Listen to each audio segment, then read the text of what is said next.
Hello everyone, today we are going to solve question number 3.21 from Fundamental of Electric Circuit by Alexandra and Sediku.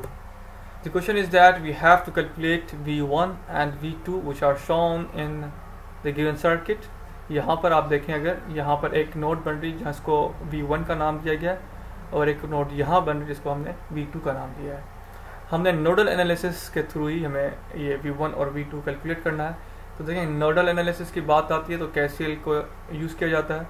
तो यहाँ पर अगर इस सवाल को हम गौर से देखें कि हमने अभी तक यही देखा है कि जब भी दो नॉन रेफरेंस नोड्स के दरमियान अगर वोल्टेज सोर्स आ जाती है, चाहे वो डिपेंडेंट हो इंडिपेंडेंट हो, वो आपकी सुपर नोड बना देती है। पर यहाँ पर देखें कि दो नॉन रेफरेंस नोड्स के दरमियान एक रजिस्टर है, उसके बाद आपके पास एक सोर्स आ रही है। इसका मकसद यही है, जो यहाँ पर जो वोल्टेज अपेयर हो रहे होंगे वो यहाँ पर नहीं होंगे। V1 के पास मुख्तलिफ होंगे क्योंकि यहाँ पर एक रजिस्टर बीच में आ जाता है। तो चलें इसको सॉल्व करते हैं, देखें कैसे सॉल्व होगा। जो यहाँ पर अपेयर होंगे वोल्टेज उसे हम V3 का नाम दे देते हैं। तो देखा जाए तो अगर एक करंट आपके पास यहाँ से V जो भी एक करंट है वो इन हो रहा है जिसको हमने I1 का नाम दिया है, और उसके बाद आप देखें कि यहाँ से एक करंट इन हो रहा है एंड ये जाते हुए आपके पास नोड 2 के पास इन हो रहा है, और इसी तरह से एक करंट आपके पास नोड 2 टू ग्राउंड लीव कर रहा है, और इसी तरह से एक करंट आपके पास नोड 1 टू नोड 2 की तरफ 2 किलो ओम रेजिस्टर के पास से होता हुआ जा रहा है। इसे हम नोड I2 का नाम दे देते हैं, इसे हम I3, एंड यही करंट यहाँ पर भी I3 होगा and the same as a here I4। तो देखें सॉल्व कैसे होगा। देखें, अगर नोड 1 की बात करें, KCL एट नोड 1 की बात करें, नोड 1 को अगर एनालाइज करें तो देखें हमने इंटरिंग करंट यहाँ पर नेगेटिव कंसिडर कर रहे हैं। तो यहाँ पर देखें I1 जो कि नेगेटिव है, देन उसके बाद आप लीविंग करंट आपके पास I2 है जो कि आपके पास 2 किलो ओम रेजिस्टर से होता हुआ जा रहा है, एंड देन I3 जो कि आपके पास ये आपके पास 4 किलो ओम रेजिस्टर से होता हुआ जा रहा है जो कि I3 इज इक्वल टू 0। हमें पता है sum of all entering and leaving current is equal to 0 होता है अकॉर्डिंग टू KCL। अगर हम इस इक्वेशन को इस तरह लिखें, I1 is equal to I2 plus I3 आ जाता है। तो अगर I1 की बात करूं तो I1 क्या है, देखें इस सवाल में सिंपली इस सर्किट के अंदर दिया हुआ है कि I1 जो है 3 मिली एम्पेयर है। I1 is equal to 3 milli ampere.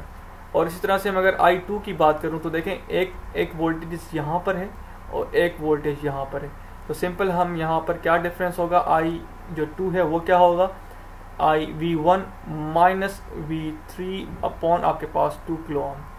तो देखें यहाँ पर मैं बात कर रहा हूँ I2 की बात कर रहा हूँ, और अगर मैं I3 की बात करूँ तो I3 क्या है, then I3 is equal to आपके पास क्या है, नोड 1 से होता हुआ नोड 2 की तरफ जा रहा है जिससे हमने I3 का नाम दिया है, यानी high potential to low potential जा रहा है। तो हाई पोटेंशियल पहले आता है V1 minus V2 upon 4 kilo ohm. Simply इन वैल्यूज़ को जो हमने यहाँ पे रिप्रेजेंट की हैं I1 I2 I3 की, तो हम वो सिंपली इक्वेशन में पुट करते हैं। तो I1 की बात करूँ तो आपके पास आता है 3 milli ampere and is equals to आपके पास आगे देखें तो I2 की बात होती है, I2 आपके पास आता है जो कि ऑलरेडी यहाँ पर हमने कैलकुलेट किया है, उसकी इक्वेशन एक ड्राइव की हुई है। तो V1 माइनस V3 अपॉन आपके पास 2 किलो ओम, एंड देन उसके बाद I3 plus V1 minus V2 upon 4 kilo ओम। जब इस इक्वेशन को हम सिंप्लीफाई करेंगे तो आपके पास आपकी जो नई इक्वेशन बनेगी वो बनेगी 3V1 minus V2 and then minus 2V3 is equals to आपके पास आता है यहाँ पर 12। तो ये आपके पास इक्वेशन नंबर 1 हो जाती है।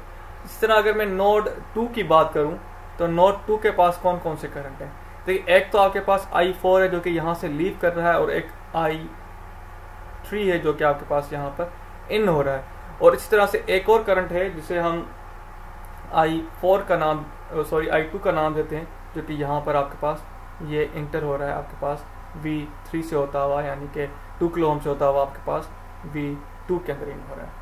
तो यहाँ पर अगर देखें तो आपके पास कौन सा करंट क्या है, देखें आपके पास इन क्या हो रहा है, I3 प्लस I2 जो कि आपके पास इन हो रहे हैं।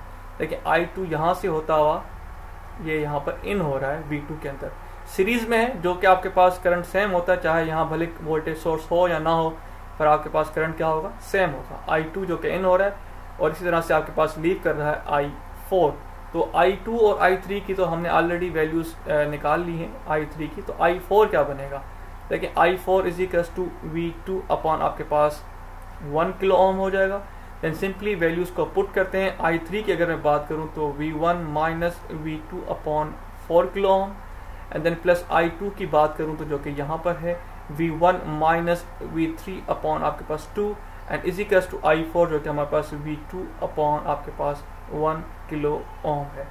जब इस इक्वेशन को हम सिंप्लीफाई करेंगे तो आपकी इक्वेशन कुछ इस तरह की बनेगी, 3V1 minus 5V2 and then minus 2V3 is equals to 0। इससे हम इक्वेशन नंबर 2 का नाम देते हैं। देखिए जब भी हमारे पास आपके पास दो पॉइंट बन रहे हो, यहाँ पर V3 बन रहा है और यहाँ पर V2 बन रहा है, तो देखिए इनके दरमियान क्या करंट होगा, हमें असल में वो देखना है।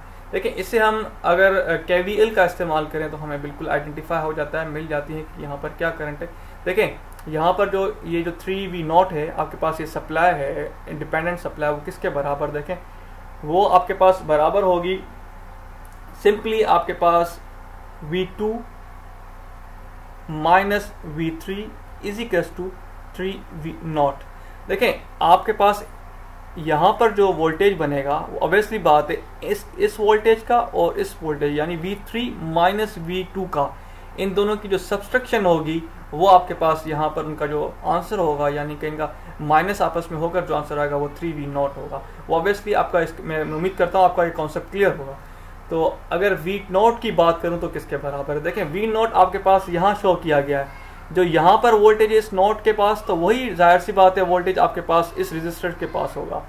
तो इसका मतलब यही है कि V0 is equals to V2 के बराबर है। Then V2 minus V3 is equals to 3V2 हो जाएगा। जब इसको मजीद सिंप्लीफाई करेंगे तो आपके पास कुछ एक इक्वेशन बनेगी। मजीद इसको सिंप्लीफाई करने के बाद 2V2 plus V3 is equals to 0, जिससे हम इक्वेशन नंबर 3 कह देते हैं। देखिए अभी हमारे पास 3 इक्वेशन हैं। एक तो इक्वेशन आपके पास ये है नोड 1 की वजह से मिली, एक इक्वेशन आपके पास नोड 2 की वजह से मिली, और एक इक्वेशन आपके पास सिंपल आपके पास KVL का इस्तेमाल करते हुए, KVL का इस्तेमाल यहाँ पर हमने किया है। सिंपल इसका अगर मैं सर्किट बनाऊँ तो ये आपके पास सर्किट है माइनस प्लस, और यहाँ पर एक वोल्टेज है जो कि हमारे पास V3 का नाम दिया गया, और यहाँ पर एक वोल्टेज है जिसे हमने V2 का नाम दिया। इस पर हमने एक KVL का लूप इस्तेमाल किया है, तो उस वजह से भी हमें इससे मजीद कॉन्सेप्ट मैं समझ रहा हूँ आपका आ रहा होगा कि KVL इस्तेमाल करें, या फिर आपका मजीद ऐसे डायरेक्ट कॉन्सेप्ट भी होता है कि V3 माइनस V2 कैसे हुआ, या फिर V2 माइनस V3 कैसे हुआ। तो आप KVL का इस्तेमाल करेंगे भी आपको पता चल जाएगा। तो अभी तक 3 इक्वेशन को हमें साइमल्टेनियसली सॉल्व करना। सिंपल साइंटिफिक कैलकुलेटर के इक्वेशन के ऑप्शन में जाके सेकंड टाइप वाले इक्वेशन को सिलेक्ट करेंगे।